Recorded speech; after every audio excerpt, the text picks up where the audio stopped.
Hey, hello everyone. This is Manish Arora again और मैं सी programming tutorial की series का पार्ट 2 लेकर आया हूँ which is a hello world program. So basically क्या होता है यार कि हेलो वर्ल्ड जो है हर प्रोग्रामिंग लैंग्वेज का एक पहला प्रोग्राम होता है जिसके थ्रू आप उस प्रोग्रामिंग लैंग्वेज के थ्रू कुछ करके दिखाते हो. तो वो कुछ जो होता है वो ये होता है कि आप हेलो वर्ल्ड स्क्रीन के ऊपर प्रिंट करके दिखाते हो. तो आइदर स्क्रीन और व्हाटएवर. तो जैसे सी सी प्लस प्लस में अगर आप कंसोल बेस्ड प्रोग्रामिंग कर रहे हो जो कि अभी हम देख रहे हैं कंसोल बेस्ड प्रोग्रामिंग जैसे कि डॉस या कमांड लाइन के ऊपर हम देखते हैं तो उसको कंसोल बेस्ड प्रोग्रामिंग बोलते हैं. वहां पर अगर आप कुछ प्रिंट कर दो जैसे कि हेलो वर्ल्ड, ठीक है, आपने प्रिंट कर दिया. और या फिर आप जावास्क्रिप्ट में एक मैसेज बॉक्स लेकर आ जाओ हेलो वर्ल्ड का, या आप वीबी लैंग्वेज में एक मैसेज बॉक्स ले आओ हेलो वर्ल्ड का, या विंडोज बेस्ड प्रोग्रामिंग में हेलो वर्ल्ड का एक मैसेज बॉक्स ले आओ, या आप वेब बेस्ड प्रोग्रामिंग में वेब पेज के ऊपर हेलो वर्ल्ड प्रिंट कर दो प्रोग्रामिंग लैंग्वेज के थ्रू या HTML के थ्रू. तो ये सारा एक एक फर्स्ट स्टेप होता है टुवर्ड्स लर्निंग प्रोग्रामिंग. तो अभी हम इस पर्टिकुलर ट्यूटोरियल में देखेंगे कि हेलो वर्ल्ड प्रोग्राम कैसे बनता है और which is very simple, probably आप जानते होंगे. बट उसके इंग्रेडिएंट्स क्या हैं, उस प्रोग्राम वो प्रोग्राम कैसे दिखता है. तो let's start.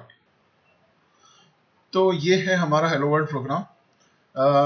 Hash include angle brackets में stdio.h int main parenthesis curly braces start printf function with hello world inside it semicolon से एंड हो रहा है रिटर्न 0 सेमीकोलन और कर्ली ब्रेसेस क्लोज. अभी इस सारी प्रोग्राम में आपको बहुत सारी चीजें दिखेंगी. वो ये है कि प्री प्रोसेसर डायरेक्टिव है, इंक्लूड के पहले हैश लगा हुआ है, एंगल ब्रैकेट है stdio के पास में यहाँ पर जिसको क्लोज करे हुए इसको एंगल ब्रैकेट बोलते हैं, या हम उनकी जगह पर कभी डबल कोट्स भी लगा सकते हैं. Standard versus custom header files क्या होती हैं ये समझेंगे हम. बूटस्ट्रैप फंक्शन किसको बोला जाता है, बेसिकली मेन फंक्शन को बोला जाता है, बट उसको बूटस्ट्रैप फंक्शन या बूटस्ट्रैपर फंक्शन क्यों बोला जाता है. फंक्शन एंड पैरेंथेसिस उसके बारे में समझेंगे. जैसे मेन फंक्शन है उसके आगे पैरेंथेसिस लगे हुए हैं इस तरीके से. रिटर्न टाइप ऑफ फंक्शन क्या होता है, ब्रेसेस क्यों लगाए जाते हैं, सेमीकोलन क्यों लगाया जाता है एंड सो ऑन. ठीक है. तो मैं डेव सी प्लस प्लस शुरू करता हूँ. यहाँ पर डेव सी प्लस प्लस में हम जाएंगे सबसे पहले फाइल में, एक नया प्रोजेक्ट बनाते हैं, न्यू प्रोजेक्ट, कंसोल एप्लीकेशन बनाते हैं, सी प्रोजेक्ट बाय डिफॉल्ट रखेंगे इसको. ठीक है. आप चाहें तो इसको मेक का डिफॉल्ट लैंग्वेज कर दीजिए, बाद में आगे जाके हम जब सी प्लस प्लस प्रोग्रामिंग के ट्यूटोरियल देखेंगे तब हम इसको सी प्लस प्लस कर देंगे. इसका नाम देते हैं माई फर्स्ट.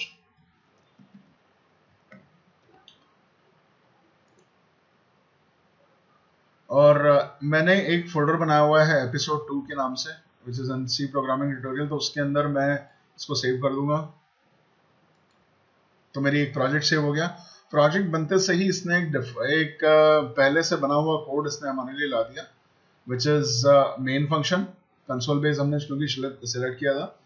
तो यहाँ पर टू बी सेफ यहाँ पर आप मेन के ऊपर देख रहे हैं स्टार लगा हुआ है, that means the file is not save.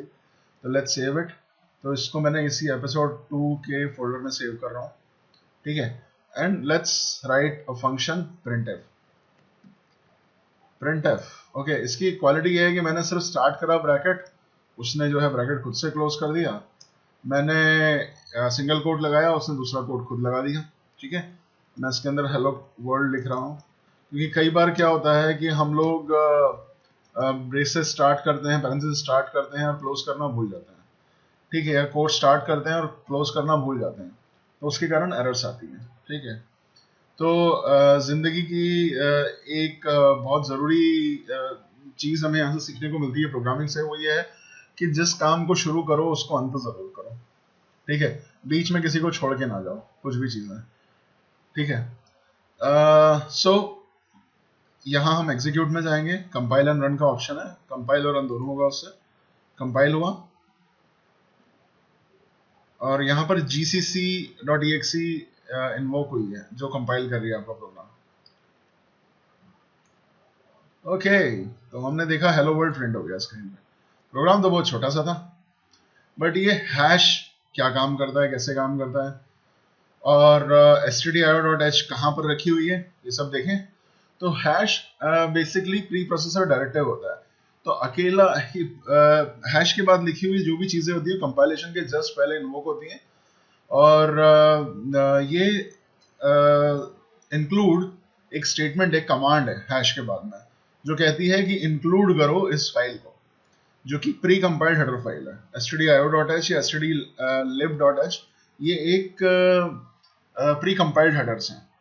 Okay, तो ये हमारे सिस्टम में ऑलरेडी एग्जिस्ट करती है, ठीक है, जहां पे भी आपका इंस्टॉलर होगा वहां पर ये ऑलरेडी एग्जिस्ट करती है। जैसे dev C++ में के फोल्डर में आप जाएंगे तो ये Ming GW64 है, ठीक है, हमने इसको ओपन करा, x8664 W64 and so on, जो फोल्डर का नाम है, इसके अंदर जाते हैं, उसके अंदर इंक्लूड फोल्डर में जाते हैं। तो इसके अंदर हम देखेंगे कि हमें S पर गए, ओके, तो ये stdio.h आपको दिखी और stdlib.h दिखी। तो ये बेसिकली ये हेडर फाइल्स हैं जो कि हमें विद IDE मिलती हैं, और कंपाइलर जो है आपको इसको पहले से प्रोवाइड करता है। ये प्री कंपाइल्ड हेडर फाइल्स बोलते हैं इनको, जहां पे डिक्लेरेशन रखे होते हैं, और इसमें हम डिटेल में जाएंगे बाद में, बट अभी के लिए इसके अंदर printf रखा हुआ है, एक फंक्शन का डिक्लेरेशन, और उसकी डेफिनेशन एक लिब फाइल में है। वो लिब फाइल कहाँ पर है और वो कौन सी है वो मुझे नहीं पता है अभी, बट एक लिब फाइल है इसमें से, it should be lib std something, okay, but हम अभी उतनी डिटेल्स में जाते नहीं हैं, ठीक है। ये हर कंपाइलर का अपना अपना कॉन्फ़िगरेशन होता है, वो अलग अलग तरीके से लिब फाइल्स को रखता है, but usually header files include folder में होती है, ठीक है। तो वापस आते हैं हम हमारे dev C++ पे, ओके, यहाँ पर। तो अभी मैंने आपको बोला कि डिक्लेरेशन stdio.h में होते हैं और डेफिनेशन lib में होते हैं, जो प्री कंपाइल्ड होता है, जो हमें कंपाइलर प्रोवाइड करता है। तो यार डिक्लेरेशन और डेफिनेशन होता क्या है? तो डिक्लेरेशन और डेफिनेशन को हम इस तरीके से समझते हैं कि आपका लोकल MLA सोचो, जो कि आपके एरिया में आया और उसने आपने रिपोर्ट करा कि यार सो एंड सो सड़क बड़ी खराब है यार, इसको सही करवा दो। तो उसने देखा यार भीड़ काफी है, लोग काफी ज्यादा हैं, चलो यार कम से कम घोषणा तो कर ही देते हैं, ठीक है। उसने बोला कि ये सड़क जो है मैं 2 महीने के अंदर अंदर इसको मैं ठीक करा दूंगा, ठीक है, या व्हाटएवर स्टेटमेंट, ठीक है, उसने जो भी एक स्टेटमेंट दिया, ठीक है। अब वो स्टेटमेंट उसने दे दिया तो वो उसने घोषणा करी है, that means that was a declaration, उसने डिक्लेयर किया है, घोषणा करी है। क्या वो काम हो गया है? नहीं, हमें नहीं पता। क्या वो होगा? हमें नहीं पता, ठीक है। And this is the beauty of Indian system, ठीक है, पॉलिटिकल सिस्टम। आप नहीं जानते हो कि जो बोला गया है वो होगा या नहीं होगा। खैर ये दुनिया जहान में है ऐसा तो, बट स्टिल हमारे यहाँ पे हम कुछ ज्यादा ही चीजों को इग्नोर करते हैं, बोलने में ज्यादा विश्वास रखते हैं, करने में कम। ये मेरा सोच है, मेरी सोच है ऐसी, ठीक है। तो अब से उसने जो है फाइल में भी उसने जो है कोई एक ठेकेदार को अपॉइंट कर दिया, उसने बिड्स वगैरह निकाली, और से उसने उसके लिए जो है बिड्स इनवाइट करी और उसने वो काम को शुरू करवा दिया, ठीक है। दैट मीन्स उसने जो बोला था से लेकर अगर उसने बिडिंग की प्रोसेस शुरू करवा दी है काम करने के लिए और बिडिंग क्लोज कर दी है, दैट मीन्स कि वो काम डिफाइंड हो गया, कि अब वो होगा ही होगा, ठीक है, बिकॉज बिडिंग वॉज क्लोज्ड, ठीक है। तो that is something you can correlate to definition, कि जो डिक्लेयर करा है उसको उसने डिफाइन कर दिया, जिस चीज की घोषणा करी है उस पर उसने काम करा, ठीक है। So this is similar here, कि डिक्लेरेशन जो होते हैं कि घोषणा कि ये एक फंक्शन है, ठीक है। इन हेडर फाइल्स आपको मिलता है सिर्फ फंक्शन का डिक्लेरेशन, कि एक फंक्शन है भाई, उसकी डेफिनेशन मिल जाएगी आपको, आप उसको लेकर इस्तेमाल कर सकते हो, आप उसका काम कर सकते हो देख के। तो printf का जो डिक्लेरेशन है वो आपको stdio.h में मिलेगा, stdlib में दूसरे फंक्शंस होते हैं, उसको हम बाद में कभी कवर करेंगे। तो ये हुआ हमारा कि printf हमें मिल गया। फिर lib फाइल से, जैसा मैंने आपको पिछले सेशन में बताया था या पिछले वीडियो में, कि वो lib के साथ लिंक होता है और उसकी डेफिनेशन लिंक हो जाएगी printf की, ठीक है। तो इस तरीके से काम होता है। अब आती है बात कि ये एंगल ब्रैकेट क्यों है। तो एंगल ब्रैकेट होने का मतलब होता है कि आपके पास में ये जो हेडर फाइल है जो आपने यहाँ इंक्लूड करी है, ये हेडर फाइल हमेशा स्टैंडर्ड लोकेशन से उठाई जाएगी, जो कि मैंने आपको बताया था कि ये वाली जो इंक्लूड फोल्डर है वो यहीं से उठाएगा हमेशा उस हेडर फाइल, ठीक है। अब जो है, क्या हम उसको कहीं और से भी उठा सकते हैं? तो हाँ, उठा सकते हैं। चलो देखें उसको थोड़ा सा, कहां से उठा सकते हैं। तो हमारे जो करंट फोल्डर है ये एपिसोड 2 के नाम से, मैं यहाँ पर एक हेडर फाइल बनाता हूँ न्यू, और इसका नाम मैं देता हूं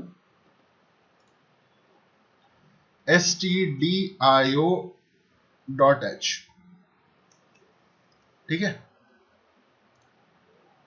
और इसको मैं अपने प्रोजेक्ट में ले लेता हूं।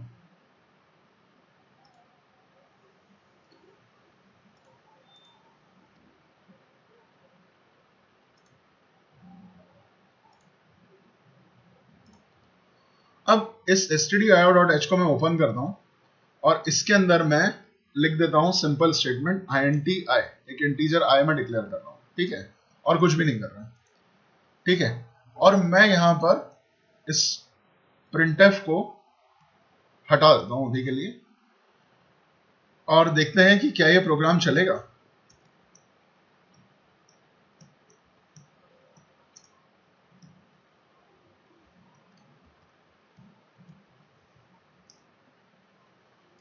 कंपाइल करें, जीरो एरर, जीरो वार्निंग, ठीक है। और ये प्रोग्राम जब मैंने यहां पर stdio.h इंक्लूड करा है, तो अब मैं इसका नाम एक काम करता हूं, चेंज करके देखता हूं, ठीक है। रीनेम फाइल, इसका नाम मैं कर देता हूं stdlib,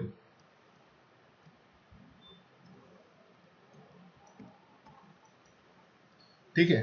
अब int I डिक्लेयर्ड है हमारा। अब मैं यहां पर वापस से एंगल ब्रैकेट लगाया मैंने। अब stdlib के लिए मैं बोल रहा हूं कि लेट मी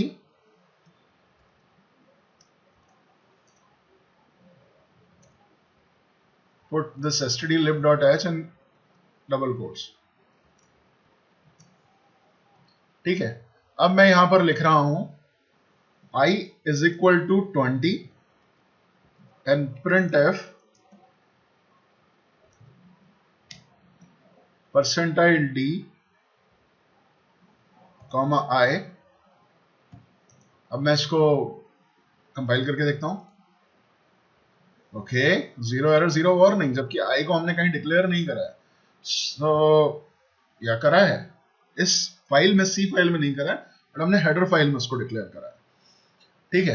अब मैं करता हूं इसको एग्जीक्यूट और देखते हैं चला के क्या होता है। ओके, 20 आ गया हमारे पास में, वेरी गुड। अब मैं काम करता हूं, यहां पे छोटा सा एक चेंज करता हूं कि मैं वापस यहां पर एंगल ब्रैकेट लगाता हूं और फिर देखते हैं क्या मेरा प्रोग्राम कंपाइल होता है। वेरी गुड, हमारे प्रोग्राम ने, हमने कंपाइलेशन में हमें एक एरर आ गया जो ये बोल रहा है कि in function main error I undeclared. I declared नहीं है, I है क्या पता नहीं है, क्योंकि इसको हमने डिक्लेयर करा है stdlib.h में, जिसमें हमने int I दिया है कि I एक इंटीजर है, यहां बताया हुआ है, बट यहां क्या है कुछ भी नहीं पता है। ऐसा क्यों हुआ? क्योंकि जब हम डबल कोट्स लगाते हैं इसको, तो डबल कोट्स लगाने पे जिस फोल्डर में main.c रखी हुई है उसी फोल्डर में stdlib को ढूंढा जाता है, stdlib.h को, ठीक है। और फिर क्या होता है कि अगर वहां पर हमें वो मिलती है तो वहां से उसको इंक्लूड कराया जाता है, ठीक है। अब आपका क्वेश्चन होगा कि क्या होगा अगर मैंने stdlib.h या stdio.h, जो कि मैंने डिफाइन लोकल फोल्डर में नहीं करी है, ठीक है, पहले इसको क्लोज करते हैं। तो I वहां लिखा हुआ था पहले, अभी एंगल ब्रैकेट में क्या होता है कि आप बाय डिफॉल्ट कहां जाते हो, स्टैंडर्ड लोकेशन पे जहां वो इंस्टॉल्ड है, तो वहां गया वो, वहां से उसने stdlib.h उठाई, तो उसको डेफिनेटली I का डेफिनेशन नहीं मिला, एरर आ गया। अब हमने क्या करा कि अब हमने stdlib.h को, सॉरी stdio.h को हमने करा डबल कोट्स में कैल, ठीक है। अब हम यहां पर देखने की कोशिश करेंगे, ये स्टेटमेंट हटा देता हूं यहां से, या यहां पर int लिख देता हूं उसको फॉर द सिंप्लिसिटी। तो अब stdio.h क्या हमारे लोकल फोल्डर में है? नहीं है, राइट। तो क्या होगा इस केस में जब हमने डबल कोट्स लगाए हैं? तो चला के देखें, कंपाइल करके क्या होता है। वाह, जीरो एरर, जीरो वार्निंग, ऐसा क्यों हुआ जबकि हमारे लोकल फोल्डर में नहीं है?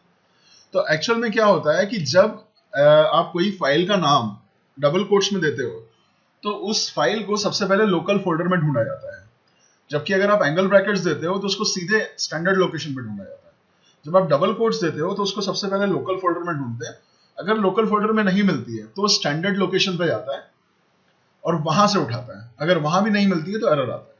ठीक है, तो अभी इस केस में क्या हुआ, हमारे करंट केस में हमने stdir.h डबल कोट्स में लिखा, दैट मींस हम बोल रहे हैं कि लोकल फोल्डर में देखो, लोकल फोल्डर में नहीं मिली तो उसने स्टैंडर्ड लोकेशन पर जाकर उसको उठाया और वहां से उसने इंक्लूड करा। इसको चला के देखेंगे चल भी रहा है या नहीं। अरे वाह, चल रहा है, काम करा है इसने, 20 प्रिंट करा है। Okay great.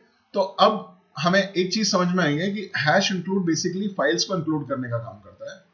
ठीक है, ऐसे बहुत सारे डायरेक्टिव्स हैं जो कि हम later on the in the series हम लोग देखेंगे, बट अभी के लिए हमारा काम शुरू करने के लिए, हमारी लर्निंग के लिए, let's just stick to include. ठीक है, अब आती है बात int मेन की। ठीक है, तो int मेन क्या होता है? तो बेसिकली मेन एक फंक्शन है, ठीक है, जिससे आपका प्रोग्राम शुरू होता है, किक ऑफ होता है। और इसके अंदर जब मैंने आपको प्रोग्राम का एक सैंपल दिखाया था पीपीटी में, उसमें मैंने int argc और char star argv square brackets ये सब नहीं बताए थे।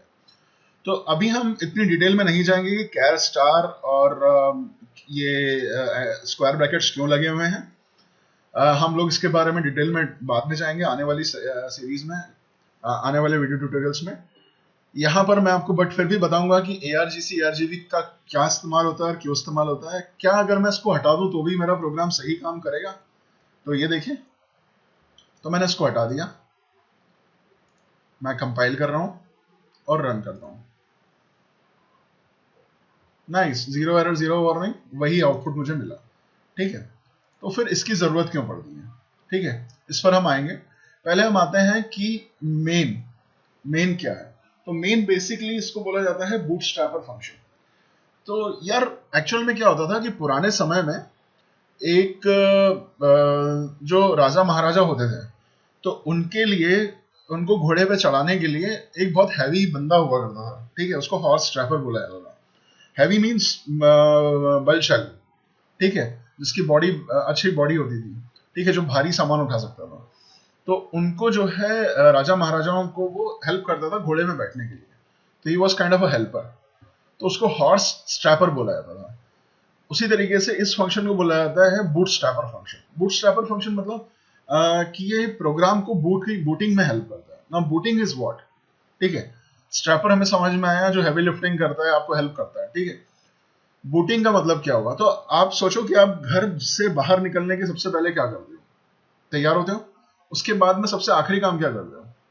आप कंक्लूड कैसे होते हो कि आप तैयार हो गए?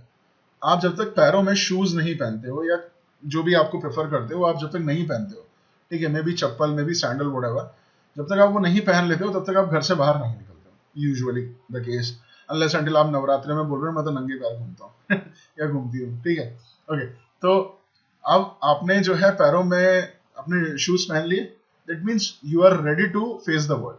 ठीक है, that is what we say booting. आप बूटिंग जब आप बोल रहे हो कंप्यूटर बूट हो रहा है, that means the computer is ready to face the world.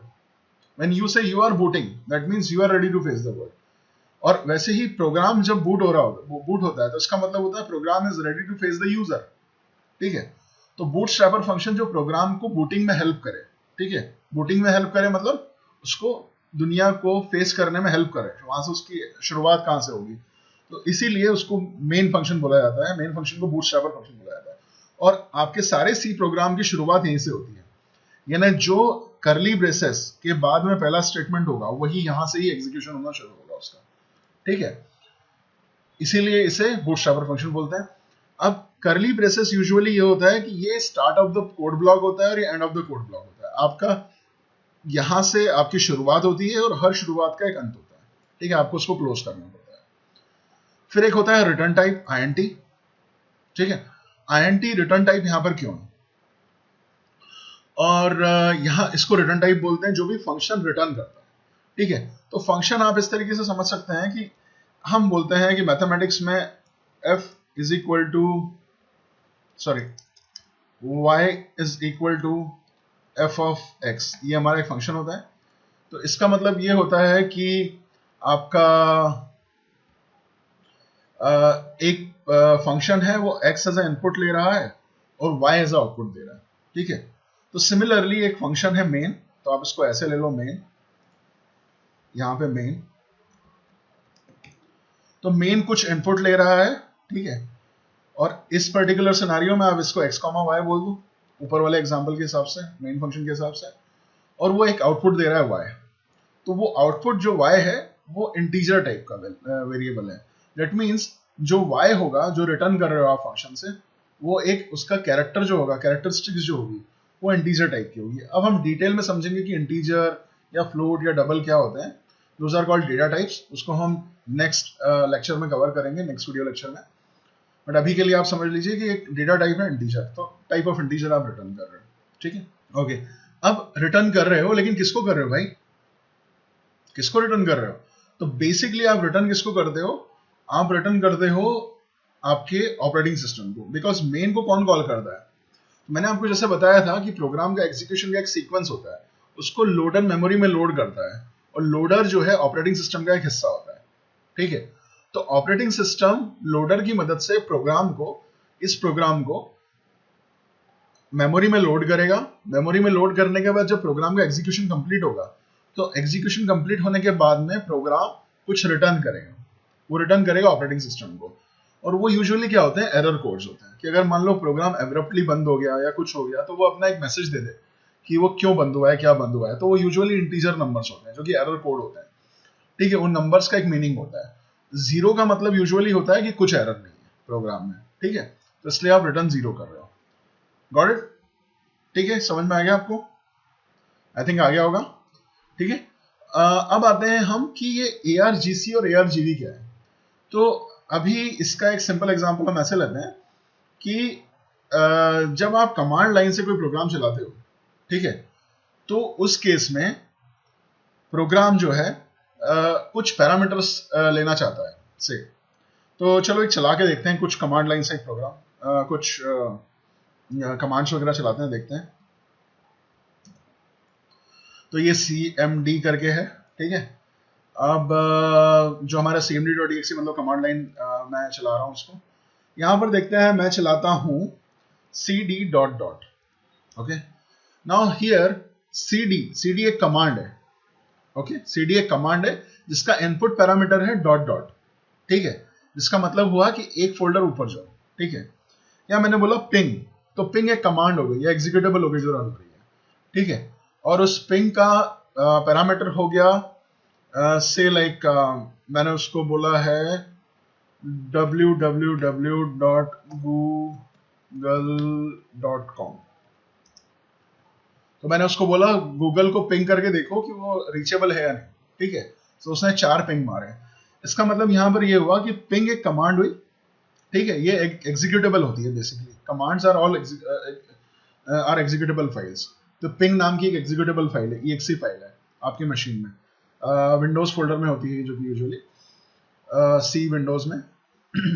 तो ये हमने इसको पिंग करा, दैट मीन्स ये कमांड लाइन पे आपने एक आर्ग्यूमेंट पास किया, ठीक है, कि भाई ये जो है ना, ये एक पैरामीटर है।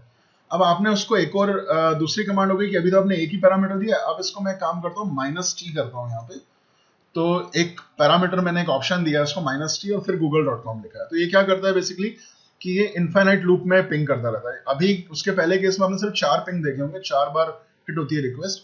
-t में वो इनफाइनाइट पिंग करता है, करते जाता है, करते जाता है, करते जाता है, जब तक आप Ctrl+C प्रेस नहीं करोगे, ठीक है। ये मैंने Ctrl+C प्रेस करा, उसने अबॉर्ट कर दिया, ठीक है। तो 2 पैरामीटर पास हुए, अब 2 आर्ग्यूमेंट पास हुए यहाँ पे पिंग को। Got it? तो अब हम आते हैं हमारे प्रोग्राम पे वापस। यहां पर आप देख रहे हैं ARGC एंड ARGV। तो ARGC होता है जब आपका प्रोग्राम कमांड लाइन से कुछ इनपुट लेता है, तो ARGC बताता है कि कितने पैरामीटर्स आए हैं, ठीक है। और ARGV बताता है कि वो पैरामीटर कौन से हैं, ठीक है। तो चलो इसको चला के देखते हैं एक बार। तो मैं इसको एक एक करके इसको एग्जीक्यूट करते हैं। %d ARGC। तो आप कैसे चलाएंगे यहाँ पे कि मैंने प्रोजेक्ट में आपके एग्जीक्यूट मेनू में यहाँ पर आपके पास में एक पैरामीटर्स करके एक ऑप्शन है, आपने इस पर क्लिक करेंगे तो यहां पर रहता है एक option parameter to pass your program. तो मैं यहां पर स्पेस सेपरेटेड मल्टीपल पैरामीटर दे सकता हूं। तो मैं लिख रहा हूं हेलो भाई साहब, ठीक है।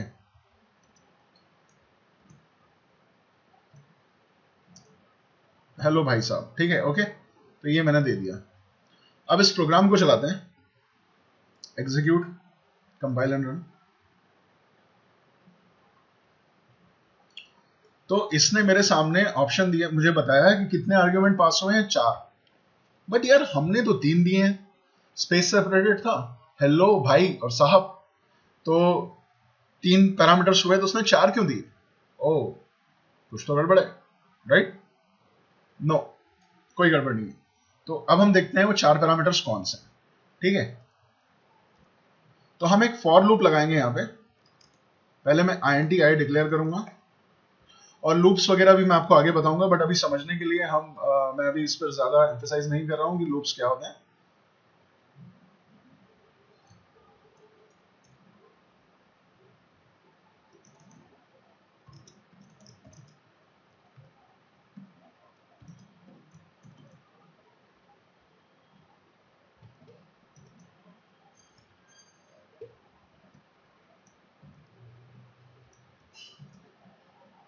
ओके, अब मैंने यहाँ पर ये लिखा है, अब मैं इसको ऐसा काम कर रहा हूँ, यहाँ पर मैं आई लिख रहा हूँ, और यहाँ पर थोड़ा इसको सिस्टमेटिकली अरेंज करें।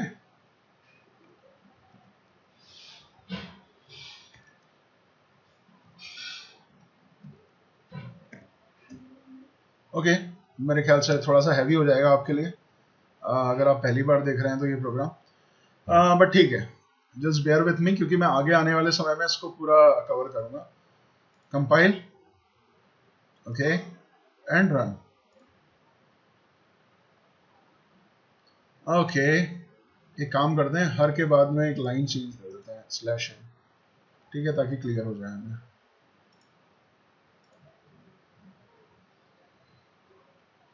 ओके, सो 0th पैरामीटर है हमारा प्रोग्राम का पाथ। तो मैंने जो माई फर्स्ट प्रोजेक्ट बनाया, माई फर्स्ट डॉट एक्सी बनी है, तो सबसे पहला जो 0th आर्ग्यूमेंट होता है हमारा, वो होता है खुद फाइल का नाम, विथ पाथ और विदाउट पाथ ऑल्सो, ठीक है। फिर होता है आपका जो पैरामीटर्स आप देते हैं, तो पहला है हमारा हेलो, फिर सेकंड है भाई, फिर थर्ड है साहब, ठीक है, गॉट इट। तो क्या ये जो प्रोग्राम मैंने बनाया है, इसको मैं कमांड लाइन से भी रन कर सकता हूं? देखें चला के।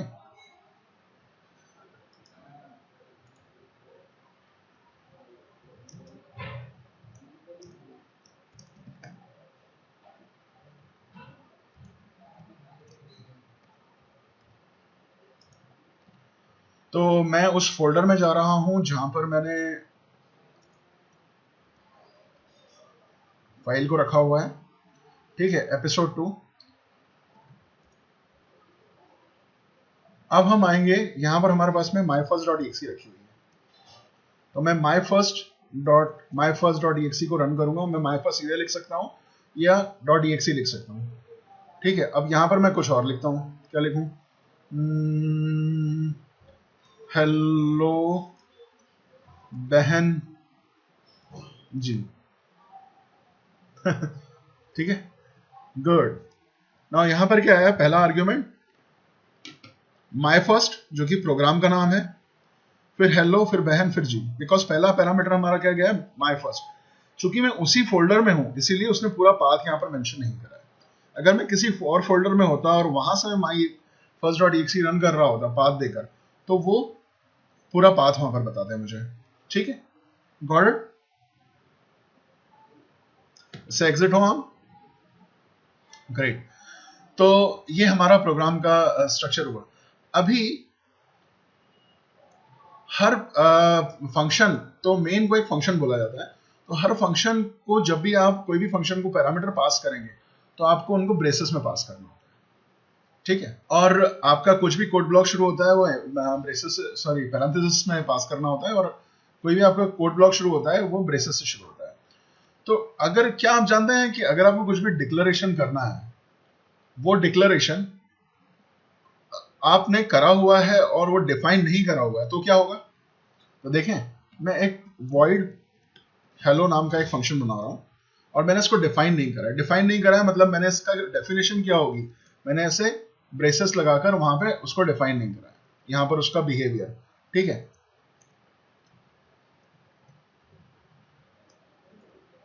मैं सिर्फ यहां पर सेमीकोलन लगा रहा हूं, दैट मींस मैंने सिर्फ डिक्लेयर करा है। मैं इसको कंपाइल करके देखता हूं।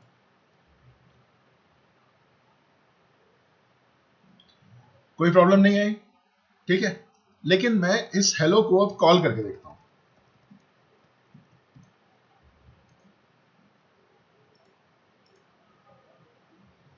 वेरी नाइस, ये मुझे एक प्रॉब्लम उसने दे दी है। ये मुझे यहां पर बता रहा है नीचे, जो आप देखेंगे नीचे विंडो में, कि हेलो इज अनडिफाइंड रेफरेंस। ठीक है, और undefined reference to hello, that means hello उसको जो है नहीं मिला एज ए डेफिनेशन, उसको हेलो की डेफिनेशन नहीं मिली है कंपाइलर को। क्यों? क्योंकि हमने डिफाइन ही नहीं करा है उसको, हमने सिर्फ डिक्लेयर करा था यहाँ। ठीक है, तो डिक्लेरेशन और डेफिनेशन में भी हम उसको डीप में एनालाइज करेंगे। ठीक है, और हम इसको आगे अगले सेशन में, अगले वीडियो लेक्चर में कवर करेंगे। सो ट्यून इन गाइस।